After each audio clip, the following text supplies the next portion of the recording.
I want to do a podcast about films. I'm not stopping you. No, with you, you fool. Oh, so you mean you want us to do a podcast about films? Yes. Well, why didn't you say that? I did. I am. Well, you can't say films. You need to say movies. It's a more broadly recognised term. Yeah, don't worry about that now. Are you interested? We can't just talk about films we like. That would be boring. Okay, then what about films we don't like? That sounds even more boring. Okay, how about this? Films we disagree on. Ah, intriguing. So one of us likes it, the other one doesn't. And we discuss our opinions on the film? I think you mean movie. Yeah, don't worry about that now. But yeah, that's the gist of it. All right, I'm in. Great. Could still be boring, though. You're boring. I don't see how that's relevant. Should we do one now?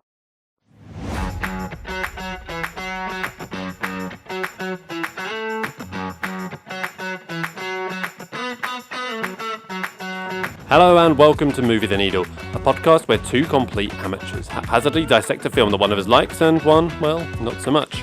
My name's Simon, and I'm joined by my good friend Carl, and we'll be explaining our opposing viewpoints and seeing whether we can movie the needle for one another. This week, we're discussing the 2017 political satire black comedy written and directed by Armando Iannucci that sees the members of the Soviet Union's Council of Ministers scramble for power in the wake of Stalin's death. Spoiler alert. Death, corsets, and hilarity ensues. It's Death of Stalin.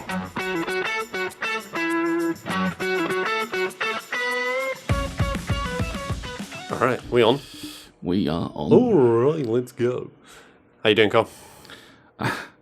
I am a hot man. What do you mean? Well, I'm not saying that I'm a hot man. I'm saying that I'm a hot man. Yeah, no, right. I can. Yeah, I've changed. I get it. I've changed the emphasis, but it's still not clear. Right. Yeah. I've got sweaty bollocks. Is that what I Okay, right. Cool. Right. Yeah. It's very warm. It has been a bit warm, and I'll be honest. All of the fan is blowing on you, and none of it on me. So. Oh, I'm very grateful for that. This is only going to get worse. I mean, it does rotate. Yeah. Can you angle it down? We could do that. I could just pick it up and just point it. Just hold it, if you wouldn't mind. About 12 inches away. 12 inches.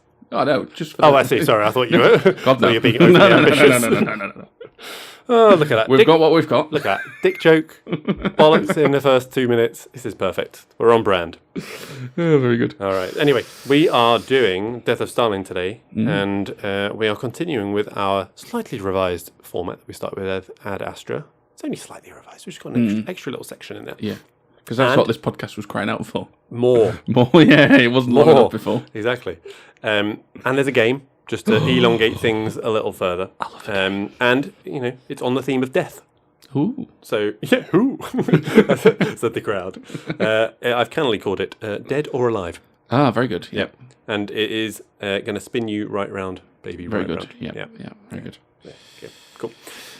So, what have you been up to? What's going on? Well, I've been away, which was nice. I did actually manage to watch film. All right, far show. Yeah. I could be his dad. Absolute rubbish. I did manage to watch a film besides this one. Good. Watched Maybe Night not good. at the Museum. Right, the first one? No, number 3, Oh. which is like the curse of some tomb or something. I don't know. Tutankhamun? No. No? There's a tomb in there, but it's number 3. Yeah. Oh. I may not have seen that. I think I've definitely seen the first one. Maybe a bit of the second one. Not sure about the third one. Yeah, I mean, Thea watched them at one point. I wasn't that interested. It didn't need a third one making. I mean, it barely needed a second one. Is Robin Williams in that one? Yeah, he's in all 3. Okay. Yeah, he's in all 3. Yeah. I mean, I'll say this: kids liked it.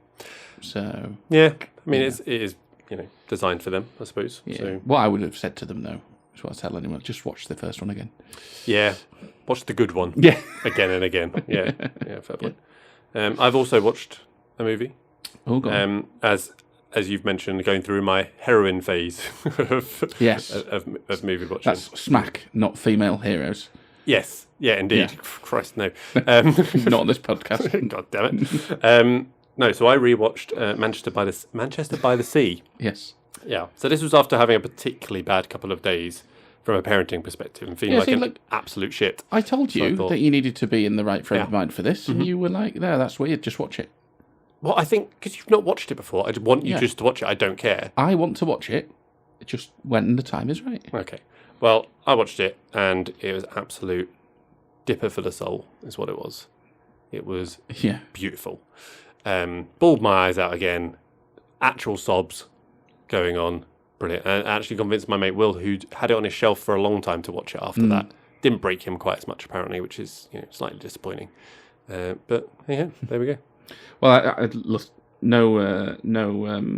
no joking around. I do really want to watch that, and I will get to it at some point. You like Casey Affleck as well, don't you? I think and he is he's fantastic. fantastic. I mean, I think that is probably his best performance. Ooh, bold claim as well. Yeah, I was having this chat with my friend Will again on the old WhatsApp, looking at his filmography, and it is basically like absolute banger with then just.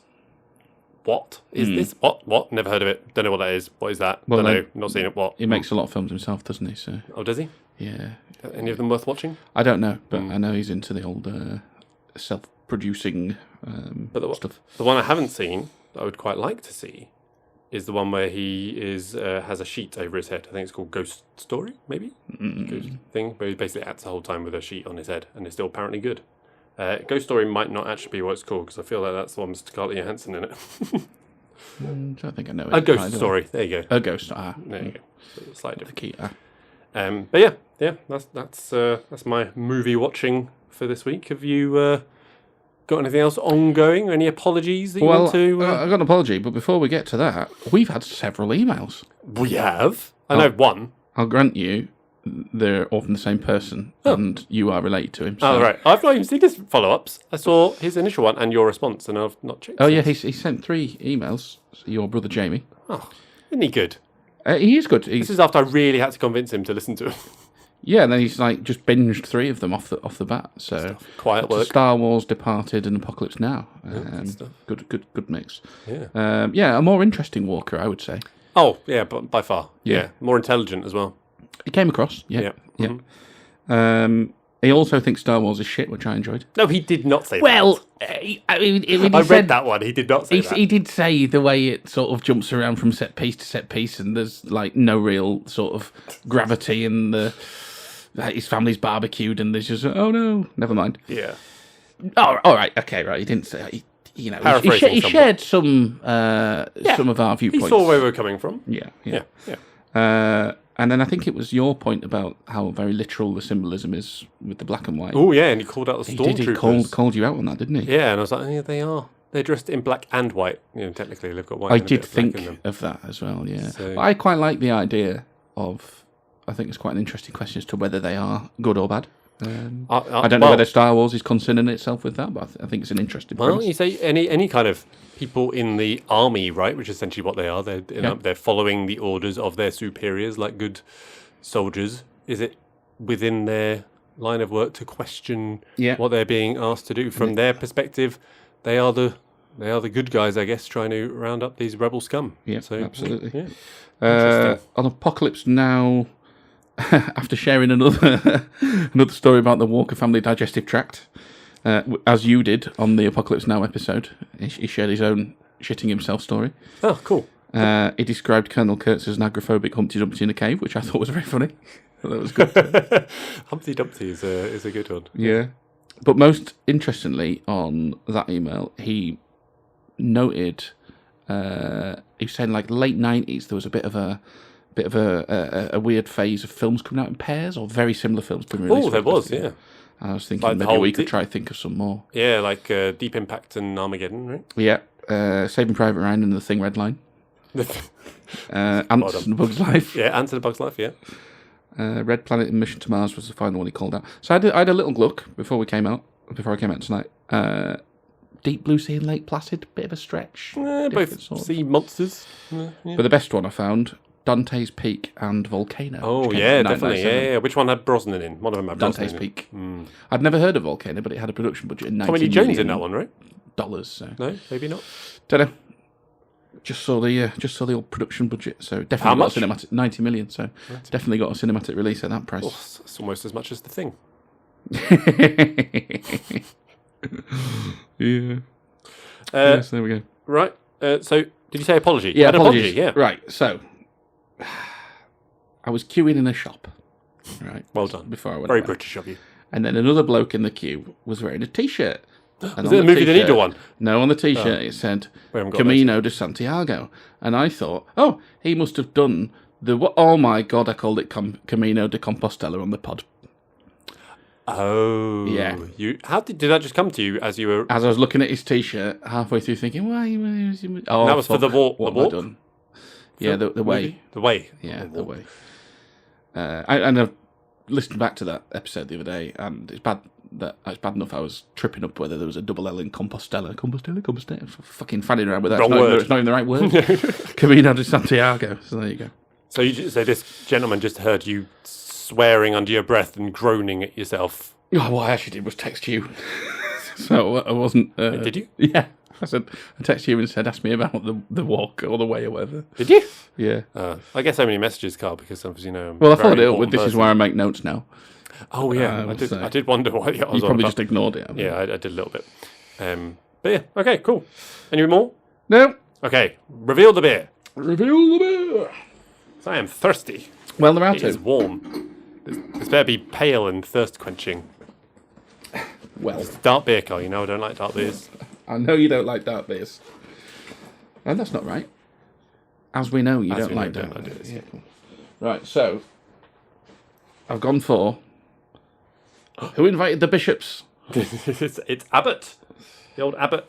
Have they renamed it? Is it not Abbott Ale anymore? Yeah, it was Abbott. No, it's just Abbott Richard Multi Premium Yeah, Ale. well, because it's Richard Multi, and I thought, well, I'm going to have to get something pale. So I also got Washing down that Life with a and bit. Death. Hey, because, you know, we go. death, It's about Death of death. Stalin. There we go. So, what are we starting with? I well- suppose the Abbott. Yeah. Yeah, get that out of the way. Yeah. Right. Oh, what do you need? Oh, Jesus. Oh, Quite tighten the pube in it. it is a bit tight. So, update on the old pod Hoping to shed? get, yeah, our shed. Hoping Our to get the office moved in this weekend. We'll see how it goes. And then we'll be rid of the pube. It shall remain only a place of work, occasional work. Yeah. Fond memories though of the pube. Fond pube memories, indeed. Oof. Right. I picked the wrong glass, by the way. I didn't realise we were having a full 500ml can here. No, you'll just have to split it, won't you? Cheers. Cheers. Oh, that's not That's cold enough. fantastic audio. That's not cold enough. That's all right. I'll do a trick.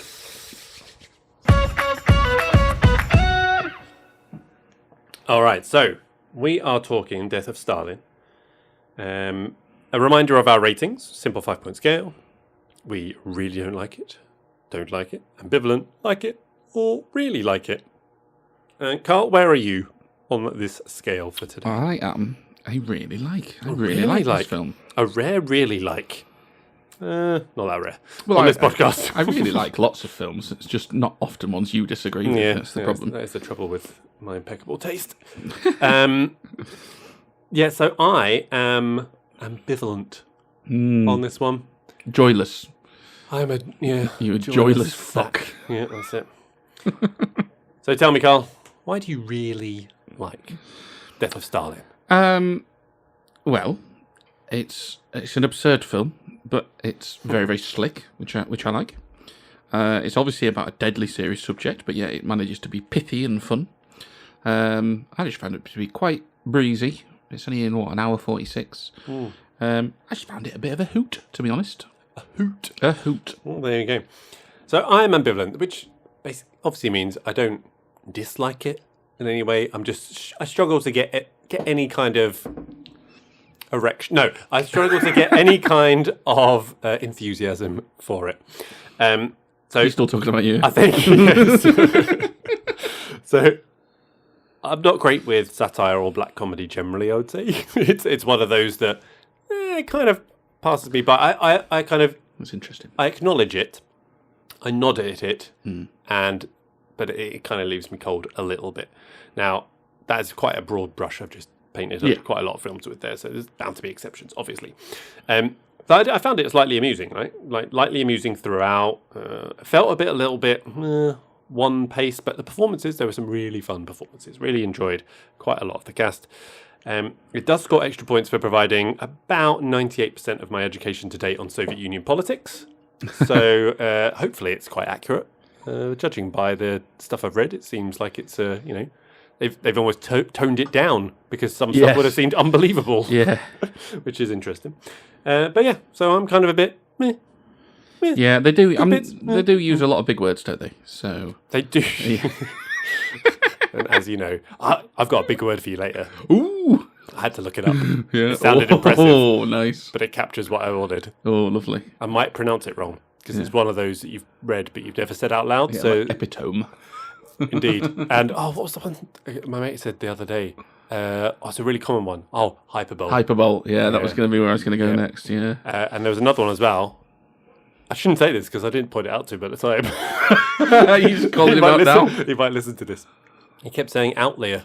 Outlier. Outlier. Oh, Yeah. wow. Rather than an outlier. Did the Americans say outlier? No, surely not. I don't know, but I was just like, you're in your flow. I'm not going to interrupt you. Yeah. I'll just note it for later and then publicly humiliate you on a podcast Yes. in front of 10 of people. Oh, very good. That's it. Yeah, sorry, that was done. That does. So I'll just stop there. Yeah, you could sort of finish off that. What, with 2 degrees? Are we about 2 degrees? Of Oh shit! Yeah. Fuck. Right. Cut.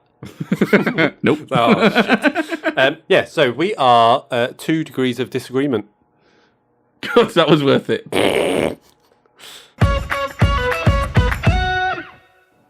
Okay, and we're back at amateur hour. Hour if you're lucky, mate.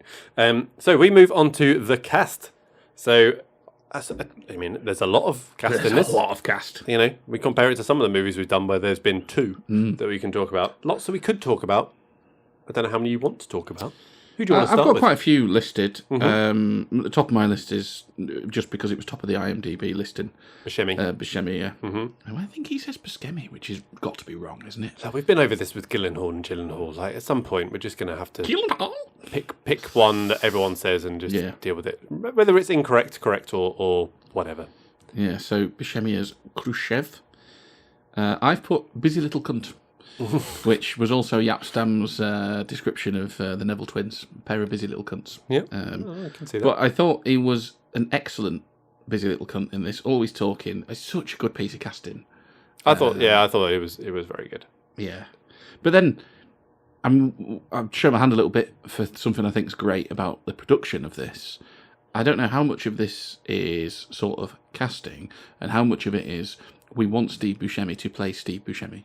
They've got it feels like they've picked all of these people, but just play yourself. Yeah, that's the flavour we want to. Yes, and I've got that with a couple of, one other at least, but, where it seems like play that part, which you've criticised before with a Tommy Lee Jones, who's just a Tommy Lee Jones is Tommy Lee Jones. Yes. Well, look, fair point. Let's touch on that a little bit. The difference I would say is Tommy Lee Jones is doing the same thing in every film in his latter days. I don't believe him. That's the problem. I don't think he's very good at acting. Fair enough. I think Buscemi's definitely been himself, but it was a really good performance, I thought. Yeah, I mean, I think there's a couple of levels of Buscemi, isn't there?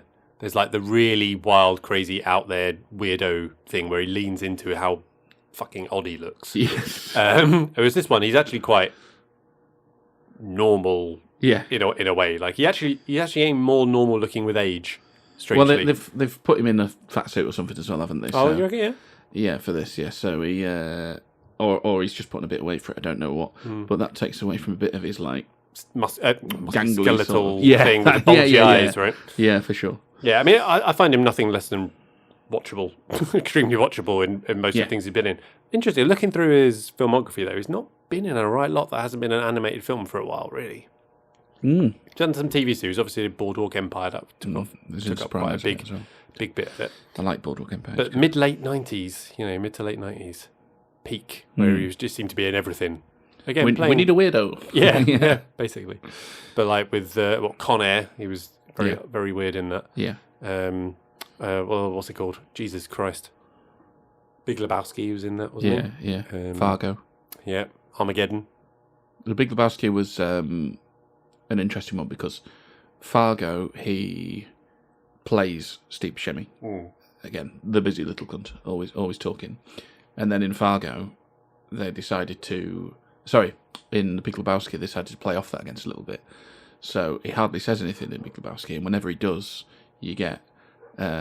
what's his name? Goodman going, "Shut the fuck up, Danny."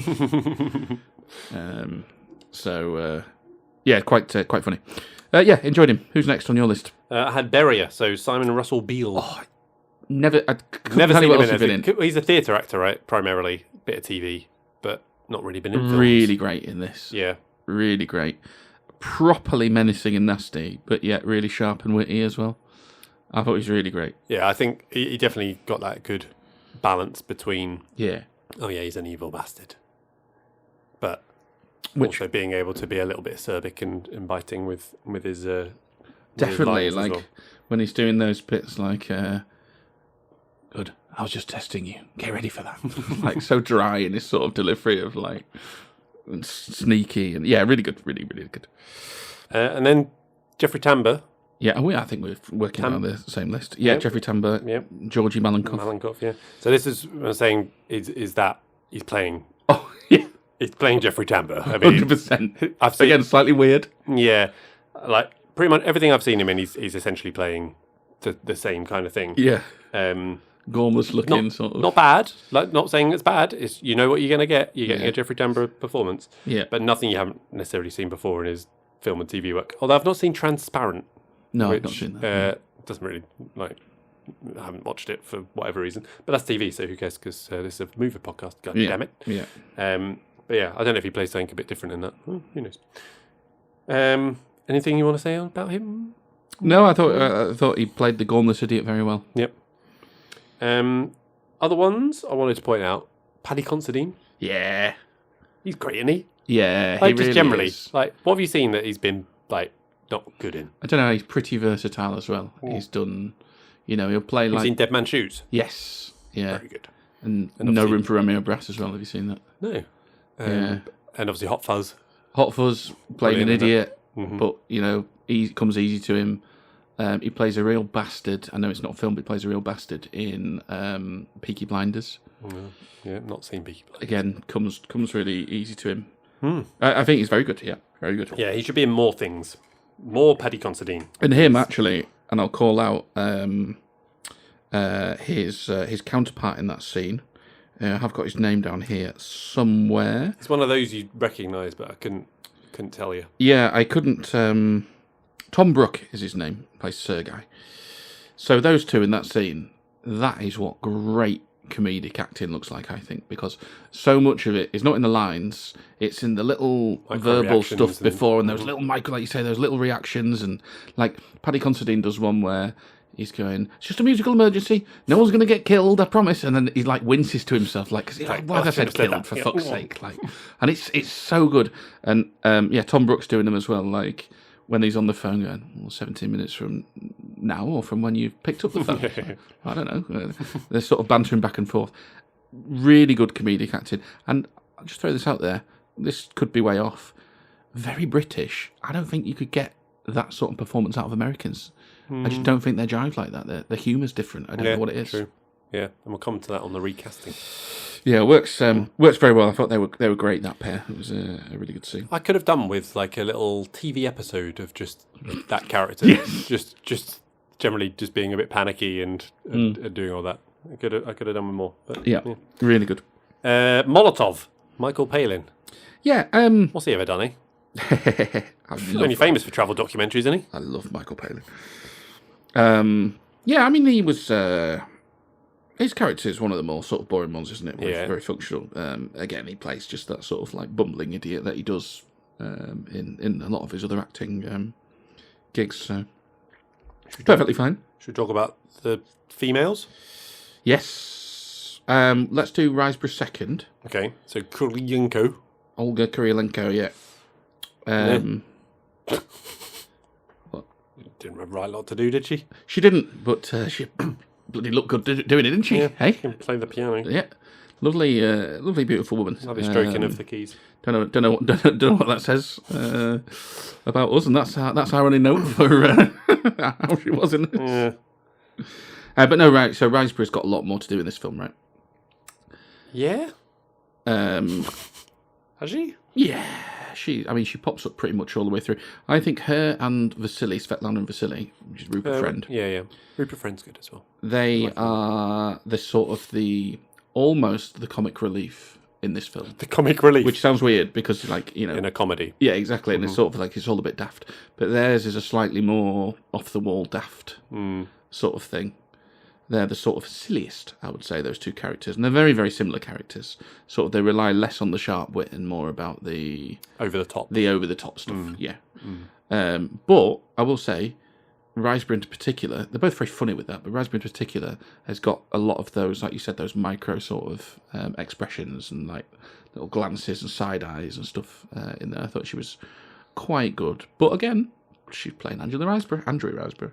Generally thought she was called Angela until I was preparing for this before the podcast. Oh, it's Andrea, yeah. Yeah, I was searching. Why is it not coming up? Fucking Angela Riseborough. I've spelt it right. Jeez. Yeah. Oh, it's not a name. Sorry, Andrea. Yeah, I thought theirs was a decent part. I enjoyed doing this.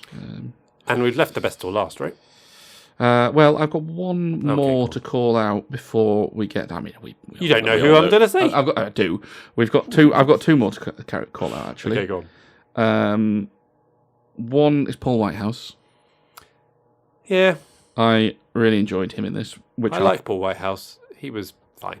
Well, again, he's playing Paul Whitehouse, but I'll come on to in further sections what I enjoyed a lot about him. And then the last one was Adrian McLaughlin as Joseph Stalin. Oh, right, yeah. Never seen him in anything else. No. But I just fucking loved the idea of casting Stalin as like this cockney white boy.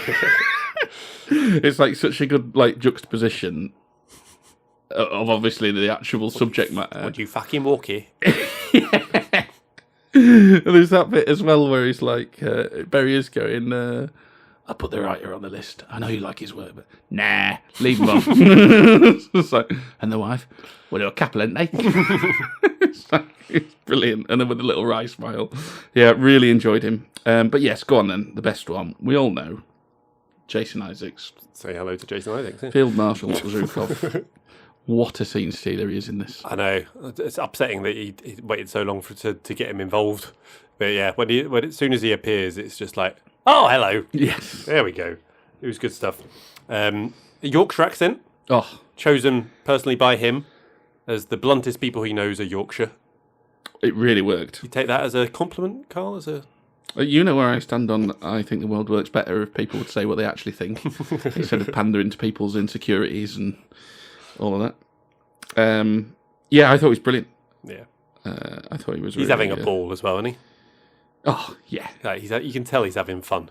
Yeah. I mean, I think Iannucci productions are usually quite fun to work on from what I've sort of read of interviews and stuff. So I imagine that sort of sheer joy that is in a lot of his face carried on just all the way through the production. It was, he was just brilliant. He does seem like a thoroughly nice chap as well, Jason Isaacs. He's also, I would say, he's pretty good in everything I've seen him in. Yeah. And he's another one who's done some fairly... more Jason Isaacs, please. Thank you. Various stuff, yeah. Yeah, and maybe he should appear more in our recasting. Recasting good point. Yeah, versatile as well. Speaking of which, recasting, pretty tricky. Yeah, I found this difficult. Yeah, so I said I've no idea really because basically they've just, I don't know, like they're all there to play versions of themselves. Exactly, that's what I mean. Yeah, so it's like, well, what would you be? You'd just be inserting people, right? So I've got two. Okay, before you do that, I was just thinking. You know, like this is some of it's fairly heavily improved, and they've obviously got actors in that could do that. And it got me thinking, like, you could make a really bad version of this if you put like some of the modern improv actors, like if you insert Will Ferrell into here. Okay, just touch on that as well. Pinning Will Ferrell. You know, we say this a lot. Apparently, it's improv, and then you read and you go, yeah, it's not. It's not. It always really. I believe that this will have been a lot of improv because that is a thing on Iannucci stuff. Yeah, and it's one of the reasons he chose to get them to speak in their normal accents. Right, yeah, just be yourselves. Yeah. Very effective. Right. Will Ferrell would be fucking awful in this. You imagine it, just like a Step Brothers Will Ferrell, where you get that sort of thing. It wouldn't work. No. I mean, he could maybe do Vasily, right? Because that is leaning into the overblown, more physical comedy side of it. But he's not the rest of it. But he's not realistic enough as a human being. No, he's not. No, he's You know not what a I real mean? person. Yeah, he's not believable at all. No, you wouldn't think like, oh, no one like this would actually exist. No. Like it's Will Ferrell. Yeah, get Playing him to Will play Ferrell Will characters. Ferrell. Yeah, absolutely. Go on. What were your two that you So managed the to come two, up right? with him? And because I agree with you, they're playing versions of themselves. So like, what are you going to do?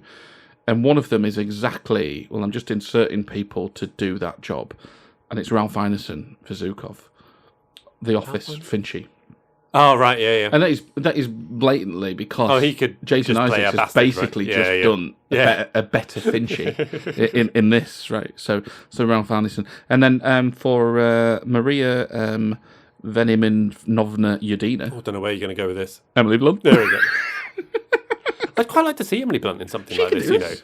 I would. She looks great. Generally, would be quite like. I think if you get her involved in the Andrea Riseborough character, getting her doing something a bit. Yeah, she could probably do that too. Yeah, I don't think I've seen her in anything quite like that. Like I've seen like she's done some like comedy things with some good lines and stuff that she can deliver, but not. Don't know whether she is with the older. She's good with the banter and that sort of thing. The best bit about the Adjustment Bureau, because God knows it's not Matt Damon, is her in that film. And actually, it's a shame that she's not the protagonist of that film, but whatever, that's a different story. But she is very much with that sort of that snappy banter in that film, so she could be good in something like this, I think.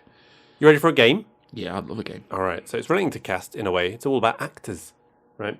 And I've kind of just realised that this game could date very, very badly. Yes. But it's a simple game. I give you the name of an actor, and you tell me whether they are dead. If I say or someone alive. is alive on here, no wait. If I say someone's dead, Yes. but I get it wrong, they're still alive. Yeah, but they and die then by they the time. die before. Then But the thing we're with a a curse, podcast, aren't we? Carl, it's yeah. This could backfire quite horribly. Yeah. But we'll see.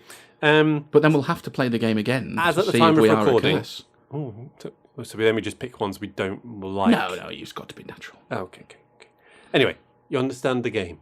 Yeah, they're alive or dead. Yeah. Simple, right? Yeah. I'll keep it simple for you. All right, you ready? Mel Brooks. Fuck, he's old. No, I think he's alive. He is alive. Do you know how old he is? He must be 96. 98. Nearly 99, if I remember right. Mm. Good innings. Yeah, So it's far. hell of an You know, innings. keep going, lad. Yeah, fucking hell. Mel Brooks dice. Okay, I'm going to butcher this. Cheng Pai Pai. Pei Pei? Cheng Pei Pei. She played Jade Fox in Crouching Tiger, Hidden Dragon. Oh, yeah. Yeah.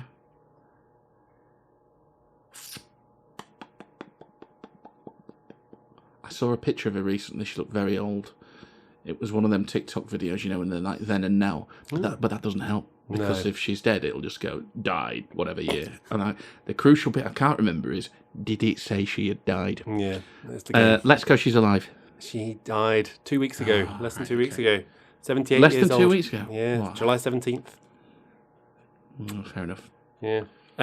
Okay, Gene Hackman. Oh, he's alive. Yeah, do you know what he is? He's 92? 94. You're 2 years out again. 2 years out again, You're yeah. just slightly out of date. Okay. James Earl Jones. Yeah, he's dead, isn't he? No? I don't know. You tell me. Oh, God, no. Have I just killed James Earl Jones? What's your answer? Well, guys, let's stick with dead. I think He is alive. He's 93 years old. Oh, God, I hope he's Going still alive strong. when this comes out. Morgan Spurlock. Oh, yeah, he's just died. Yeah, Super Size Me fame, dead at 53. Yeah. It was all a load of bollocks, that. He was a chronic alcoholic. What?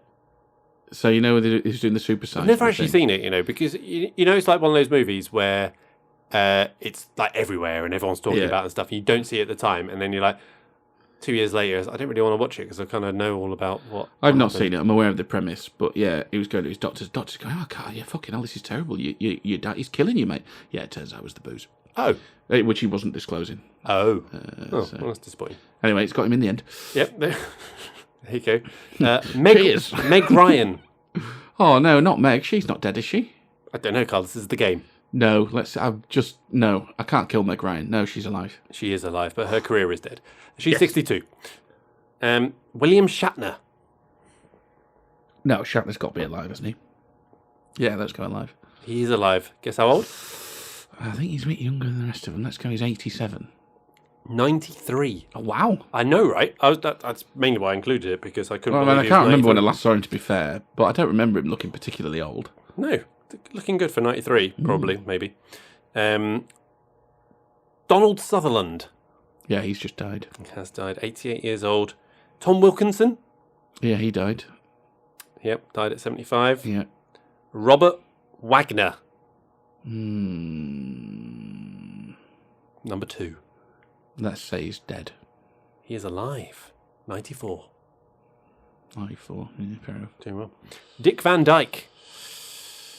Ooh. This is the last one, by the way. Dick Van Dyke, End on a High. Again, I've seen him in Or alone. the news recently, but is that because he died? Yeah, let's go he's dead. He's still alive. Guess Oh, how old? No, I've just killed Dick Van Dyke as well. 97. Oh, cool, blimey, Mary Poppins, close. It's 98. Oh, I think you're getting, yeah. So yeah, I like to think that this game has really celebrated life rather than, I don't know, exploited untimely deaths. We might have just killed 2 celebrities with the curse, but... Yeah, I may have misjudged this one. This one could age terribly, I mean, I badly. like it. I like it. Okay, cool. Well, it fits into the dark humour, I suppose. Yep. Alrighty, production. So, directed and written by Armando Iannucci. Where do you stand on the old Iannucci catalogue? Bit of a fan of the old Iannucci catalogue, I must say. So, movies-wise, you're a big fan of the personal history of David Copperfield? Never seen it. Big fan. I'm Alan Partridge. Yeah, I like it. I'm Alan Partridge. Yeah. Yep. Dislike? Dislike? Are you just alike? No, I probably really like it. Yeah. I thought I really liked it, and then I think on reflection, maybe I quite like to rewatch it again, the whole series. In the Loop. No, I think it's aged really well on Partridge. I like it. Now, In the Loop, I do like, but the problem I've got with In the Loop is it's not as good as The Thick of It. Yeah, I watched In the Loop for the first time as part of preparation for this. So I was like, well, I'll watch. Oh, hello. Life or Death. Oh, should have opened that with the game. Damn it. Oh yeah, shit.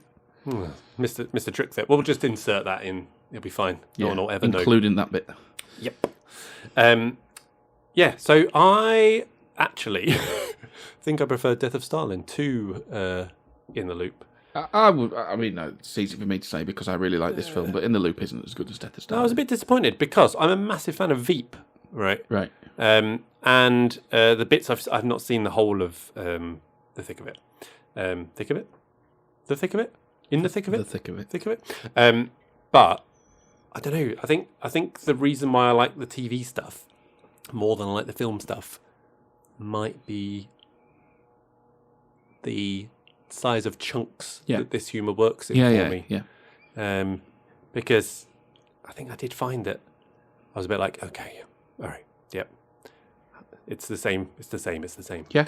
No, I understand that. But yeah, anyway. What have you got on production, Carl? All right, so I've got a couple of notes on production. We've touched on one. The way they are just playing themselves, I think, really works because it's a serious time and subject matter. Somewhat. Yes, and you know when you're satirising something, it is a black comedy as well. You need something to offset that. And I thought it was a really effective way of just being like, well, these voices obviously don't fit with the time, and it you know, and like you say, it lends itself to being very natural for the improv and all the rest of it. So I thought that was a really effective. I think it's a very good decision. Yeah, I think if they had gone down the putting on Russian accent, speaking English thing, you'd have had to lean into the absurd, the over the top if you go in that way, because if you were just going to try do it straight, it's adding nothing, you know. Yeah. So good decision. Yeah, so I like that, and they really, for the production in general, they stuck to the task in terms of like they were there to make a properly good film. The production value on it is really good. The soundtrack is not funny in any way. It's very in keeping with the sort of subject matter, sort of faithful. So I thought it was a very good production. I liked the way they did the introductions to all of the cabinet, the central committee.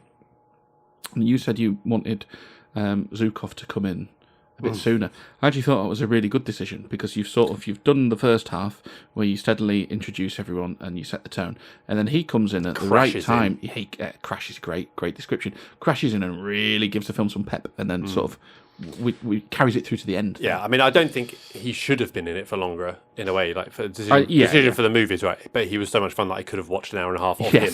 That's the thing. Yeah, no, that's fair. Yeah, but yeah, I think he did need to come in at that time because I think by that time I was growing a little bit. Bored's the wrong word, but a little bit tired of it was of the shtick, I guess. They knew what they were doing with that. I'm sure. Yeah. It felt right to me. Yeah, I mean, I'm struggling to come up with anything too substantial about the score, how it was shot, etc. It looked fine, looked good. I think some of the stuff's fine. Yeah, yeah, some of the stuff's good. Like some of the scenes when they are going through the apartment blocks, or when they're going through the sort of the. I don't think they are gulags, are they? They're the proper prison camps. But when they're going through like those internment areas where they're interrogating everybody and all the rest of it, there's some good shots in there where they're very close and dark inside and stuff. Like I say, I thought the score was really on brand for the actual underlying subject matter and everything, and it was very much serious rather than silly, which worked because then obviously you get the dialogue and the absurdities of the things they exaggerate. Well, like you said, maybe they didn't exaggerate some of it. No, exactly. Yeah, like my favourite bit of the non-exaggeration was that the number of medals that Zukov wore. Oh God, yeah. They didn't actually. There was less than he actually wore in real life because they were just like, well, no, people wouldn't think this was real. So I heard Iannucci on the radio the other day, which of course means I watched the clip of him on the radio on TikTok. Sure. Saying, like, responding to some of the criticism that the historical sort of inaccuracy part of it got. And he was like, well, it's not a documentary, but it's definitely all inspired by true life events. And he gave the example of the conductor. And he said, we had to turn it down. Because they went through 3. Yeah. Because one was too drunk. Yeah, the second conductor was drunk. So then we had to we cut him out before they get the third in the pyjamas. We can't do that. It would just seem ridiculous. Yeah. So, yeah. I thought it was a really good production. And maybe we'll talk about this in the plot, but I thought that worked really well for the satire element of it, because it is a serious film. And then you offset that with the bits of levity and wittiness, and that's how it lands. Yeah, I think that's how it lands for you, but we'll talk about that more in the plot. I think that's about all I've got for production, to be fair. Well, that's why I ended it with a nice little segue into we'll talk about that in the plot. And then paused for you to stop recording and move on to the next section. But it's fine. This is good too. Okay.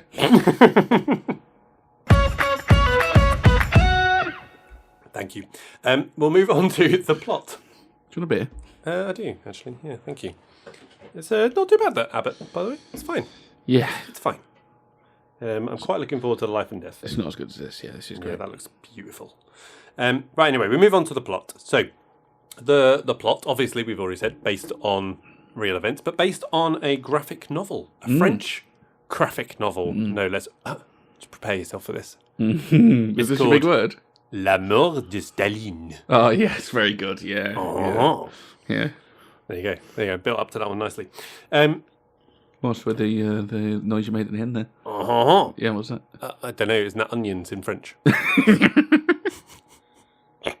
And they're on the list. Yeah. Good stuff. Anyway, so the plot. So it's part farce, right? Part satire, part telling of a dark part of history, right? With the mass executions and all-encompassing terror, which aren't funny. Like, oh God, no! I think. Yeah. Question for you, Carl. Which obviously you couldn't answer in the negative, but is it trying to be too many things for my simple brain? I don't think so, but I like the notes you've made there. We need to take a divergence, by the way, because there's something I needed to say, after last week's episode Ad Astra, Okay, go on. and I forgot to note it down. But we should say it. Well, you've just remembered it. I've just remembered it because you've made some observations there that I've also got on my list. I swear you shake these up. Huh? I swear you shake these cans up. Well, yeah. Anyway, I don't think we made quite enough of how astute your observations were on Ad Astra. I was absolutely amazed at myself. Because I was thinking about this, right? Now, I watched that film for the first time, and I knew something wasn't right. It didn't feel right to me. I didn't like it was muddled. But I couldn't have said exactly what. Then I'd read some stuff, and we did the rewatch. So by that time, obviously, I know what's going on. Yeah. On your rewatch, you didn't just pick up on those things, which, granted, you missed on the first time. We mustn't forget that. Right. Yeah, but that was old Simon. Yeah. Oh, ignorant Simon. You didn't just pick up on that there was something wrong. You just about, note for note, called out every single thing that was sort of added in. You were like, well, that didn't work, and that didn't work. And we sort of went through and went, well, yeah. You might be giving me a bit too much credit, but yeah, okay. Yeah, it was pretty much there. I'm just proud of myself that I got the whole Heart of Darkness thing and similarities with that. But hey, doesn't matter. I thought it was a seriously good set of observations. It's a shame it's stop on being a, nice to me, it's weird. Shame it's on a film you liked. Yeah. And one I didn't like. Yeah, it would be nice if I could pick holes in Yes. in a movie Try and do that that I'm one. not meant to like. Yeah. Well, yeah, I like some. I am genuinely failing quite a lot recently with the movies I'm either ambivalent or don't like in actually coming up with proper arguments that are going to convince you. It's quite difficult, and I think it's really difficult with the ambivalent, right? Because you literally, when you are the ambivalence, is very much just like, well, there are good bits, but it's just I can see why you like it. Yeah, I can see why people like it. Like, I understand. It's not like I'm going, I don't get it. Why people? Yeah. Why would people like this? Like, I can see. Like, it was slightly like humorous, but yeah. Anyway. So you mentioned like it's part farce, sort of comedy, satire. I think good satire gets that balance right between what is sort of farcical and funny, and offsets that against telling a serious story or putting some real jeopardy or weight or drama into something, right? And I think I've got a good example of this. So 2 films, right? The Big Short and Don't Look Up, both by the same people. Yeah. Right? Both made by the same people. The Big Short, I think, is great. Don't Look Up is hot dog dirt. But both of those movies are about awful things. The Big Short is filled with... What is Don't Look Up about? I can't remember. Climate change. The end of the world. Yeah. God, I can't remember. Climate change. So they're both about the big things, horrible things. The Big Short's filled with sort of cynicism and real weighty drama. So when you have that, when you get those silly outlandish bits or that acerbic wit or whatever, or they did a few pieces to camera, right, in the Big Short, that then lands for me because you go like, oh yeah, I can sort of appreciate that because the rest of it's so fucking dark. Where Don't Look Up gets that wrong is there's no weight to the actual story and the underlying problems. They've gone too far into farce. Climate change isn't real. And when it ends up just being complete farce, it doesn't. You tire of it. It doesn't land. So I didn't like that at all. Death of Stalin, I think, gets that right. I think, yeah, there's some farce in it, yeah, there's some comedy, but it gets the balance between the comedic elements right and the actual weight of, wow, this was fucking brutal. Yeah, and I think I struggle with the kind of shifts that asks of you, I guess. And it does, yeah, it does ask for some shifts, yeah. I think I was probably, as I say, in my heroin phase, so I just wanted the dark. Just give me the executions. Yeah, give me some of that. None of this humour malarkey. But yeah, you ready for my big word? Yes, I'd love to hear your big word. Here it comes. So, I took a leaf out of your book, right? I couldn't exactly put my finger on exactly how to phrase something, so I just stole it from someone else who wrote it better. Yeah, I do that. Yep. So I would give credit to it, but didn't write down who wrote it. So. Yeah, I don't do that either. Yeah. They know who they are. So the USSR, Soviet Union, whatever, depicted here is part Coen Brothers glib cynicism, Yeah, fair enough. part slapstick, with a dash of Downfall's high-toned verisimilitude. Just to confuse matters. Don't know what that means. Verisimilitude. Yeah, I had to look it up. Good word, though, isn't it? Do you want me to tell you what it means? Yeah, I'd love to say what it is. Right. Verisimilitude meaning the appearance of being true or real. Okay. Good word, right? Now, the Coen Brothers have got that all over there. Yeah, I mean, it wasn't talking about the Coen Brothers. No, but they do. But I think that was it. It was like they say like confused, right? It confuses matters. And I think that's what confused me, because it's just like, you know, I mean, like, laughing, but no, serious, Yeah, and it was quite fast paced, yeah, as well. So that switch happens quite quickly, and you're still sort of processing the horrendous events that you've seen, and then you're back into sort of comedy moments. Yeah, as it's well. interesting. So I struggled a little bit. Yeah, no, I understand what you're saying, but it is interesting because I think, like I said with my "Don't Look Up" example, if you don't have that thing to offset it, you just end up tiring because it's like a one-joke movie. Then, Yeah, do you know I what get I what you mean? mean.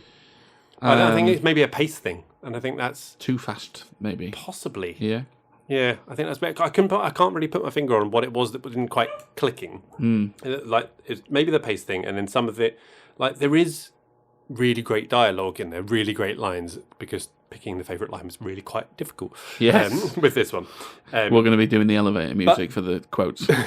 I did find that some of the lines they did lack, or some of the dialogue lacked the sort of bite and sharpness that some of the TV work that he's done has. But yeah, I think that's the two things that I've managed to slightly put my finger on. Yeah, okay. But I've got really nothing else with plot. It's interesting. For me, that is the sort of the central tenet of why it works. I think of he goes into the cell and he goes, the guy goes, "Oh, long live Stalin!" He goes, "Malenkov's in charge now. Long live Malenkov!" Yeah. You know, obviously it's like, well, he's just killed him, but it's that again. It's the absurdity sort of as to why that works. But yeah, all right, interesting. But yeah. Anything else on plot? Yeah. So just a couple of my sort of favourite bits. I mean, we talked about the orchestra scene, which is just a fantastic sequence. There's a line in that, sorry. It's a really throwaway that they don't spend any time on it as well. It's like, what the acoustics going to be like? Oh, yeah, look at it. And he goes, I could bring my wife in here. She'd really dull the acoustics. Yeah, she'd tell the acoustics, yeah. I've got that one down, yeah. And it's just like, oh, yeah. It's very good. Yeah, because he's just a bit part in the orchestra. He's just a random dude. Yeah. So on that sort of a slightly connected one, when they are looking for the conductor, it's the same time as they're enacting the lists. They can then obviously he's going, tell them whatever you have to, and it's like a really really heavy scene, and then it's just a classic rug pull joke. Yeah, because they've gone through this big setup. He thinks he's going to get murdered, and then it's the campest man in the world opens the door. Just, hello. You are he almost goes nearest and closest. Greatest and nearest. Closest conductor. Yeah, that's the greatest and nearest. It's such a good setup just for that rug pull of just like hello. So yeah, I really like that sort of thing throughout, which comes back to the I like that sort of juxtaposition of feelings. I loved Paul Whitehouse's character in this, and I particularly loved his entrance. So by this time, you've had 2 or 3 of like the music going, and then it puts up Minister for the Interior, whatever, and then he comes in. They come in slow motion. He goes, "Where's the big fella?" And the guy comes over and they go, "Are we late? Sorry." That other guy he was with didn't have a lot to do. Really, no, he didn't. Yeah, not compared to those. Yeah. What if there was stuff left on the cutting? Yeah, well, maybe. Yeah, maybe. What's the phrase there? Was that the cutting room floor? Is that right? Is that room floor? Yeah. So no, I thought there was just really, really good bits like that. As an actual plot itself, it's like, well, yeah, whatever. It sort of doesn't matter. It's a very sort of dialogue, wit-driven movie, isn't it? Indeed. All right. Moving on. Okay, so we move on to our new section. Any changes? So a new section where we come up. I don't know why I said new section twice because I wrote in my notes and I just read. It's apparently not new anymore. We did it last week. Okay. What do you call something that's Fledgling. fledgling? Okay. Oh, I like that. Yep. Our fledgling section. Yeah. Don't know. Well, we'll try it. Sounds sexual. Which is our maximum 3 changes that you would have. Have you got any? Yeah, I think I've got one. Me too. Go on. So my one was just around Vasily and Svetlana. Because I really did enjoy the sort of acerbic wit of everyone else, and I found those to be leaning into more the ridiculousness, which was fine. Nice foil. Probably didn't need both of them. Yeah, so you want to get rid of the woman, don't you? You sexist pig. No, just give all Vasily's parts to Svetlana as well. That's fine. Okay. The hockey coaching? Yeah, she could coach hockey. What, you saying she couldn't coach hockey? Is that what you're saying? No, I'm just saying that part in particular. Is that what you're thinking? She could do the hockey coaching? Well, she could do it all. Yeah. Right, fair enough. I'm not putting any limits on her. Fair enough. What year was this? Hang on, what year was it? What year was this? 50 something? Oh, yeah, no, she's gone. Vasily's in. Yeah, the only thing I've got, and I've already kind of mentioned it, maybe adjustment to the pace. I'm not really sure how, but I think that's maybe the thing that was doing it. But I can, I fucking don't know. You probably adjust the pace. It's too fucking slow. Come on, speed it up. So yeah, that's all I've got. Look at that little mini section. Is that what she calls it? A little mini section. Not sure how it works, but it's fine. All right, so we race on to This Is Why You're Wrong, our closing statement from each of us. So, I'll go first. I'm not going to say why you're wrong, essentially. I'm not going to say much new here either. So, whilst there's some really great quotes, which I'm quite looking forward to going through, because I think it actually might be funnier as well, just listing them off and laughing about them. And actually, I find that even with comedies I don't like just reliving some of the good scenes that were funny is quite good. Anyway, but yeah, I was lightly amused throughout. Just felt like I was missing something. I was struggling to put my finger on it. Was it pacing? Was it thing? Was it just it's just not my style of thing, and actually lends itself more to like short form 25-minute things like Veep and things like that. Don't know, but I can't tell you you're wrong. You enjoyed it. It's got some intelligent lines. Yeah, I can see why you like it. The only thing I would say is, for me, one of the main hallmarks of a good comedy is how quotable it is. I think that's one of the really fun things. Yeah. And this has got that in spades. However, I'm not really going to tell you you're wrong either, because it is a bit of a personal thing, comedic tastes. And it's difficult, with other films, you can sort of get hold of a bit more substance, which isn't the right way of putting it, because I think this is a very well-made production.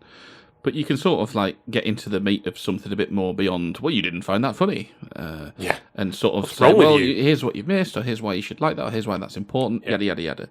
So it doesn't really lend itself to that. No, fine. I think it's a fairly interesting observation about better suited to short form stuff. Don't think that's necessarily wrong. I think of something like Police Squad. Right, yeah. Which I really, really loved in the short form. Not a satire. Not a satire, very much a spoof.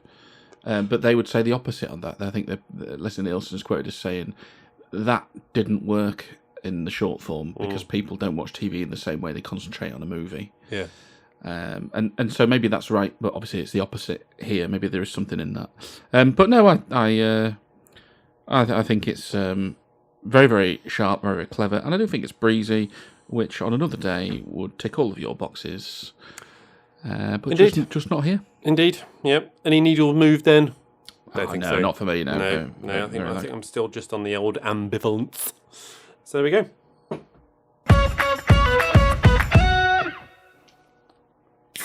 And he's off again. Okay, we finish things off with the data section. So, a couple of ratings, as always. IMDb, do you know what it is? Do you want to have a guess? Well, I know the Letterboxd is about 3.4, so IMDb... 3.8 on 3.8? Oh, higher than I thought. Oh, well, maybe the Letterboxd is pushing up to a sort of a 7.9. 7.3. Okay. 7.3 on IMDb. Higher on Letterboxd. Metascore 88. Critics love it. Yeah. Nominated for 2 BAFTAs, no Oscars involved. Adapted screenplay and British Film of the Year. British film phrase. You know what won British Film of the Year? What year was this? 2017. No, I couldn't tell you. 3 Billboards outside Ebbing, Missouri. Was that a British film? Well, probably produced by Brits. Martin McDonagh No. directed it, I think. Never heard of him. Maybe he's British. I don't know how it works. I don't know how they pick British films. Other ones, Paddington 2, it was up against. Okay. It's great. Have you seen it? No, I've not seen the You should Paddingtons. You've not seen Paddington? Oh, you should definitely watch it with the kids. Brilliant. Yeah, great. that's not a bad shout, yeah. Yeah, definitely. And then adapted screenplay, Call Me By Your Name, beat it out, as it were. Seen that? Nope. No, it's because you're a homophobe. Absolutely not. Let's just fucking... I've not actually seen it. It's been on my list for so long. And it's one of those I just have not watched it. And I do really want to watch it. It's got Timothée Chalamet. Timothée Chalamet? Yeah, who I'm quite a fan of, Timothée Chalamet. Do quite like him. Don't think I've seen a single film with him in. Really? Oh, no, I have. I've seen The French Dispatch. Not the great example, the greatest example of anything. Shagging an old bird in that, isn't he? Francis McDormand. Anyway, God, I really can't remember that movie. It left me so cold. It's boring, mate. Anyway, rewatchability, Carl. Very yes. I've watched this a few times. Yeah, I'd say it's a yes. I mean, because... Breezy in it. Yeah. I think, again, it's a comedy. You watch it with a friend who's laughing along. I think that'd be good. Quoting it to each other as you go. Absolutely. Could be good. Yeah. If I only had a friend. Best scene. Well, I should say the opera scene, because I think that might objectively be the best scene. But I think I got to go with Zhukov's entrance. Because that is the one where I just go, yes, he's arrived. So there was 2 that I was between. So there was the orchestra, not opera. Yeah, orchestra. Yeah, orchestra scene, which we've already talked about. I'll go for the other one, which was the autopsy scene, which was very much a complete mixture of farce and stuff, but with Vasily coming in and just his head. You're gonna kill him, and then he starts insulting all the doctors. Yeah, is that where he says like, "How old are you?" Yeah, old. You're not even old. Person. You're a person. You're a testicle. There's some good lines just from there. So I'll pick that one. Yeah, but it's difficult. There was a couple that I could have picked. Yeah. Best quote then. Come on in, line them up. Oh fucking hell! Right. Do you want to pick some favourite and then pick some good ones, and then you can go for your favourite? Right. Okay. I've got like loads. The first one I wrote down was one you already said. It was I could get my wife. She dead in the acoustics. Which was brilliant. I also like Quarit. The room is only 75% conscious, which was good. There's the one where they're he's heavier than I thought it'd be, or whatever. And they go, Are you saying he's heavy? And it's like, it's a compliment. Gold is heavy. And then Paul White, as his character, goes, well, you've looted enough of it, you saucy little pirate. Which I just think is brilliant. You like the saucy little pirate. Yeah, saucy little pirate. Like the little, like, that was definitely improv. Definitely improv. Paul White, I would say, he's absolute best. Yeah, definitely a White House line, that. Svetlana to Vasily when she goes, can you please just be cordial? And he goes, I know the drill. Smile, shake hands, and try not to call them cunts. Yeah. I thought that could be Simon's favourite, that one. It's up there. So there were some great ones that I plan to use in my junior football coaching. So not that one out. Play better, you clattering fannies. Yeah. Play through me. And I think maybe the one that is probably going to be your favourite. I'm just putting out because you've not said it yet. I mean, I'm smiling, but I'm very fucking furious. I didn't do it in a northern accent either. It's on the list, but we'll get there. But would very much play to a half-time team talk. Yeah. And then explain to me why nobody's picking him up at set pieces. I mean, I'm smiling, but I am very fucking furious. Exactly. It's perfect. Yeah. And then the one you've just said. So smile, shake hands, and try not to call them cunts. End of game. End of game, little team talk. There you go. But the one I went for, it's less. This is less of like a re-quotable thing. I thought it was just an actually really good line, which I'm very much a fan of. So who the fuck in their right mind would want everlasting life? The endless conversation. And it's so perfect for Buscemi as well. Like the endless. All you do is chatter. Yeah, it's a very good one. You got any more? You got your favourite one? I've got loads, mate. Keep going. Zukov. Right, what's the war hero got to line of Zukov, What's the war hero got to do to get some lubrication around here? She's good. Georgie Malenkov going, Nod, as I'm speaking to you, people are looking for me to reassurance. I have no idea what's going on. Yeah, I think we've all been there. That's another work one. Yeah. You've got Zukov again. Jesus Christ, did Coco Chanel take a shit on you already? I like the response as well, just like, no. No, he did not. Yeah. There's a good one. I've not written it down, but there's a good one with Vasily when he goes like, he's going, I want to make a speech at my father's funeral. And then... no problem. Kuchev, no, not that one. Oh, it's maybe not that bit. But then Kuchev goes to him... Buscemi's character goes... Khrushchev. Yeah, Khrushchev. He goes like... what is it he says to him? He goes, well, I want to fuck... Oh, yeah. Somebody. And he goes, I simply don't care. Quite good. But, yeah. Zhukov, another good one. He goes, spit it out, Georgie. Staging a coup here. The Yorkshire accent is an actual brilliant choice. It's a character in itself, to be isn't fair. it? Yeah, it works so well. That's it. And that wouldn't work in another... Spit it out, Georgie. Staging a coup here. There's it similarly when he gets shot at the end, bury it, and he goes, well, that's got it done. Very matter of fact. Go on. I like it. Dead enough for you. Have a look. Svetlana about Vasily's beat. Who did this, Zukov? I did, and I enjoyed it. It's been a long time coming. And she starts pointing to the... She doesn't want to start... Yeah, that's right. If any of you should do anything, well, that's me told. I'm off to represent the entire Red Army at the buffet. You girls enjoy yourselves. He's brilliant. I could just watch a whole He's hour. Really good. Another Zukov goes, Aslanov, you Hanson devil. Stick you on a frock, I'd fucking ride you home myself. I'll take that as a compliment. Yeah, don't. And what's your favourite then? Come on. My favourite is indeed, tell me something. Why has the army been replaced by the MKVD all over Moscow? I mean, I'm smiling, but I am very fucking furious. I mean, you've used that multiple times, just at that every time. In general conversation. It's so good, isn't it? I mean, I'm smiling, but I am very fucking furious. That's pretty much one of his first lines, right? Yeah, he does the Aslanov Johansson Devil greets his son, and then he goes into Beria and Khrushchev, yeah. And yeah, what an entrance. This seems a little redundant. Yes. Favourite character?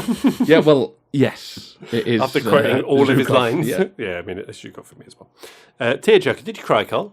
Nope, very no, I think we'd have to say. Very no, yes. I'm not. I would question someone who had cried, unless they, I don't know, unless they really laughter. I suppose you'd have to really sink yourself into the actual subject matter rather than the humour of it. That'd be tricky to do, though, wouldn't it? Yeah, you'd think so. Yeah, I'm sure it's out there. I did read a few reviews of people going like they felt guilty for laughing at it because of like the subject, but it's like, well, come on, it's not a documentary. I'm just going to put this fan just permanently on you because you appear to be melting. What did I say at the beginning? Sweaty balls? Yeah, that's your balls and now your head. My skin is leaking. Yes. Sorry, my PC's just locked. Blah, blah, blah, blah, blah, blah. Jerker! I think it's a very no. No gratuitous nudity. No. Didn't see anything. Nothing. Very no. All right, so we move on to our top threes. So we're doing our top three satires. So we're between two here. We're between our top three satires and our top three political-themed movies. I struggled with both, to be honest. Turns out, not a big fan of political-themed movies, apparently. No, me neither, actually. I have to say, as that turned out. But satires, I've got three I'm pretty happy with. Ask me to name 4 or 5, I may struggle. But do you want to go first? What do you want to do? What do you want to do here? We do the alternates. Yeah. Start at number 3. I'd rather not start at number 3. Where do you want to start, Carl? 2? Number 1. Right. Okay. Start number 2. Yeah, that'd be fun, wouldn't it? But then I want to go 2, 1, 3. That's right. Why 3 your last one? That's weird. Because You got to reveal it first now. No, it's like it's stretching. Stretching satire, is it? Well, I don't know if it is. I think it might be that I'm an idiot. I think is the truth of it. Let's do one, right? Okay, cool. What's your number one? Now, I feel like I should say something like Fight Club, a film I really like, but I just haven't seen in so long. It's appeared on a couple of lists Yeah. for me. I do actually need to rewatch it. You could say, I think a smarter person would say, How I Learned to Love the Atomic Bomb. Yeah, do you like that? Doctor Strange. This is the thing. I did actually watch that recently. I think I don't know enough about the Cold War to really have got a lot of the satire. Now, there are a couple of really smart scenes in there from a satirical standpoint. I think some really sharp exchanges of dialogue. For most of it, I was very middling. Yeah, same. I watched as part of the old IMDb Top 100 thing, and I was just like, okay. Yeah, it's one of those I'd encourage anybody to watch. Sure. But I don't think I would realistically put it on the top of any of my lists. No, same. And I think that is probably more my failing because I lack the awareness of what it's satirising. Yeah, I'd say I was probably the same. Mm-hmm. So I've got those sorts of things, but they don't make it because, and I suppose that gives this list a recency bias. My number one is Death of Stalin. Okay, all right, okay. My number one, The Truman Show. Okay, yeah, good.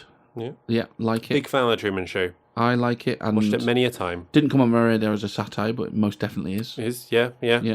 It's one of those. It almost became more of a satire as people realised what it was about. Well, actually, as it's not just Jim Carrey being funny. No, actually, as the whole reality TV thing got bigger, actually, because it got bigger in this country. Maybe it was always big in America, but I know what you mean. It definitely preceded the way we've headed with all that shit. Number two, I had Fight Club. Yeah, which is a fair shout. It's on my list. I'm going to rewatch that though. Yeah, definitely. Yeah, I can't see myself not liking it and enjoying it the second time. But recently, I loved it. I know that it's been misappropriated in a lot of ways, but I think it's a great film. But can I honestly say I fully understood what it was satirising when I only ever watched it as a sort of a 18, 20-year-old, you know. Yeah, no, good call. My number two, which I've already mentioned, again, Big Short. Again, bit of recency bias, but The Big Short. And what's your number three? Well, this is where I think I'm either stretching the definition of satire or I'm an idiot. Paul Verhoeven. Oh, Starship Troopers? No. Oh. Now that is obviously satire. Yeah. And only an 18 or 20-year-old will see it as anything different. Yeah. And good, fine. Wait, He's done another one that... Well, RoboCop, again. RoboCop, yeah. Very satirical, but not that one? Not that one. Not that one, okay. You're stretching my Paul Verhoeven. Interestingly, and your brother mentioned Showgirls passing the Bechdel test in his email. I need to read his emails. Yeah. Showgirls is actually on the back of that, because I just happened to that day read something else about Showgirls. Me too, today, actually. No, do you know what? It's a bit misunderstood, that. And I didn't know it was Paul Verhoeven. Until I sort of read this, and then, as I say, your brother happened to email about it on the same day. I've added that to my rewatch list because I was like, I could see that being a bit misunderstood because Verhoeven subverting Hollywood norms is his thing. So I'm interested to see how that goes. But it's not that. When I added that to my watch list, I got a message off from my friend going, "Yeah, for the plot, is it?" Yeah. So he knows who he is. No, it's not that. For those who aren't familiar with Showgirls, just type Showgirls into any. Oh yeah. Just Google that. Yeah, I'm sure the film will come up on your work computer. Yeah, off you go. So go on. Paul Verhoeven, Basic Instinct. Oh, okay. Satire.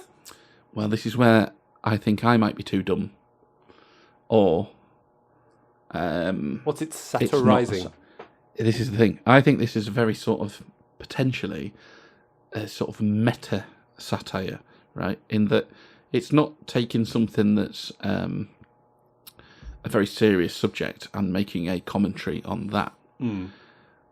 What I think it might be doing, and the reason I think it might be doing this, is because it's for Paul Verhoeven and this is what he does. And I can't see why you would make a trashy sort of 80s thriller. Erotic thriller. Yeah, erotic. I can't see why you would do that. Whatever happened to the erotic thrillery?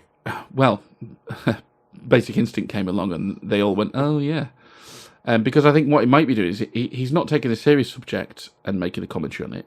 He's taking a trashy film genre and he's sort of almost overloading it. Like, so much of the dialogue and plot on that is so on the nose. It's not, of course that's going to happen. And it's a very knowing film because literally Sharon Stone's character at some points is repeating what the previous character said. She'd have to be pretty stupid to kill someone and write about it. And then she says exactly that. It's so on the nose. And I feel like it must be a knowing thing that it's gone, I'm going to take this silly genre and I'm going to make a film so silly and you're still going to like it because you're silly.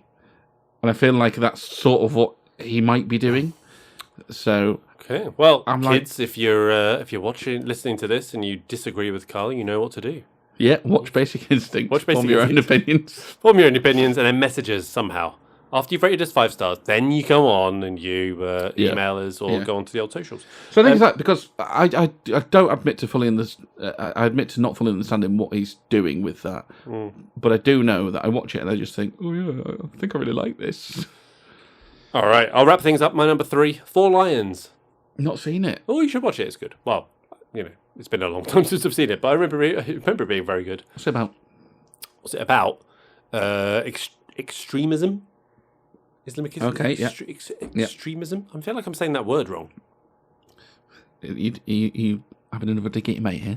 No. Extremism. Yeah, that's what it feels like. That's what it should be. Extremism. But anyway, it's very good, very funny, very good. Yeah, watch it. And it's on the list. You got anything else, Carl? Nope. Okay. Well, that's all we've got. So if we moved the needle for you, or even if we didn't, please do rate us 5 stars, follow, subscribe wherever you're listening, and leave us 5-star review on Apple Podcasts. It really does stroke the shaft of the algorithm and get us out there to a larger, more attractive audience. So our Twitter and Instagram is MTN Movie Pod, and you can also find our page on Facebook and TikTok, and details can be found in the show description. And our YouTube channel is Movie the Needle, and trying to put more things out there as we go, which I definitely didn't forget to do all last week. So, from me and Carl, it's goodbye. Smoke. Well, when you were doing that 5 stars thing. Yeah. It's Family Guy joke. Smoke. Oh, okay. Cool. So, from me and Carl, it's This goodbye. is like Quotes and Hose all over again. Oh, good lord. So, from me and Carl, it's Have you goodbye. not seen Step Brothers? So, from me and Carl, it's goodbye. Is that a no? Have you not seen Step Brothers? No, I've not seen Step Brothers. Right, okay. No. I should watch it. So, from me and Carl, it's goodbye. Oh, goodbye. Fuck me. Now, excuse me while I cross my fingers and hope that I've not just done the commentator's curse on the whole acting fraternity over 80. Goodbye, or rest in peace.